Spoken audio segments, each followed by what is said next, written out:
ভিডিওটা মাঝখানে বন্ধ হয়ে গেছে, বুঝতে পারিনি, তো তার জন্য আবার নতুন করে শুরু করছি। এতটা পর্যন্ত করেছিলাম AECF একটি সামান্তরিক, এতটা পর্যন্ত বলেছিলাম তাই তো। AECF একটি সামান্তরিক, AECF একটি সামান্তরিক। তাহলে সামান্তরিকের হয় কি, বিপরীত বাহুগুলো সমান এবং সমান্তরাল। আমরা এখান থেকে পাবো কি, দেখো AF সমান্তরাল CE, এখান থেকে পাবো কত, AF সমান্তরাল CE, এইটা পাই আমরা, AF সমান্তরাল CE।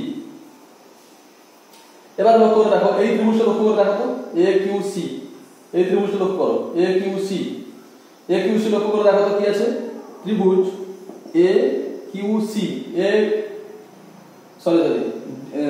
CDQ, AQC না, DQC লক্ষ্য করে দেখো, DQC লক্ষ্য করে দেখো তো কি পাচ্ছি আমরা।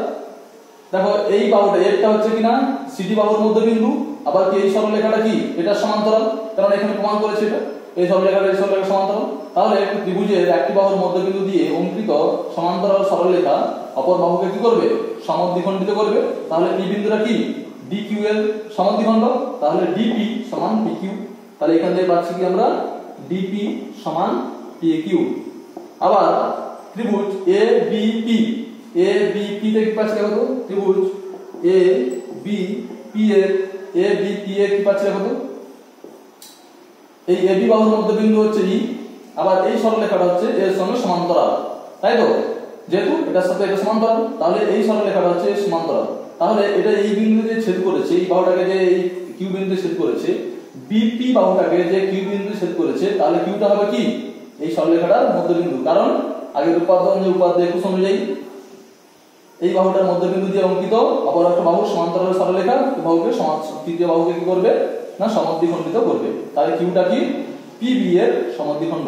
তাহলে এখান থেকে পাবো কি আমরা, PQ সমান QB, এখান থেকে পাবো আমরা PQ সমান QB, এখান থেকে পেলাম কি, PQ সমান QB। আর এই দুটো থেকে করে দেখো, এটা থেকে কি পাচ্ছি আমরা, DP সমান PQ সমান QB, এটা আমরা পাচ্ছি।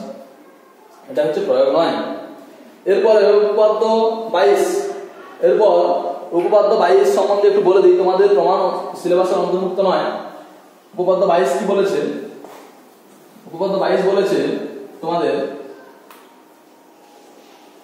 তিনটে সমান্তরাল সরলরেখা, ধরি তিনটে সমান্তরাল সরলরেখা একটি ছেদক কাটতে যদি করে, দেখো দুটো খণ্ডে খণ্ডিত করেছে, এই একটা খণ্ড আবার এই একটা খণ্ড খণ্ডিত করেছে। এই দুটো দৈর্ঘ্য যদি সমান হয়, মানে এটার সাথে যদি এটা সমান হয়, তাহলে এটা বাদ দিয়ে আবার একটা যদি কোনো যদি ভেদক বা ছেদক টানি আমরা, ভেদক বা ছেদক আমরা যদি টানি অন্য কোনো, সেটা যে দুটো অংশ খণ্ডিত করবে সে দুটো দৈর্ঘ্য সমান হবে।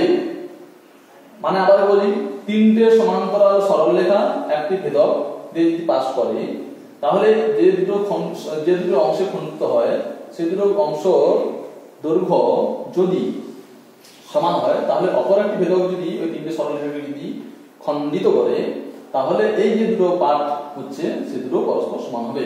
এটা হচ্ছে উপপাদ্য 22 তোমাদের আছে। এর প্রমাণটা তোমাদের সিলেবাসের অন্তর্ভুক্ত নয়। তোমাদের টাস্ক থাকবে, কোষে দেখি হোমওয়ার্ক থাকবে, কোষে দেখি 9, কোষে দেখি 9,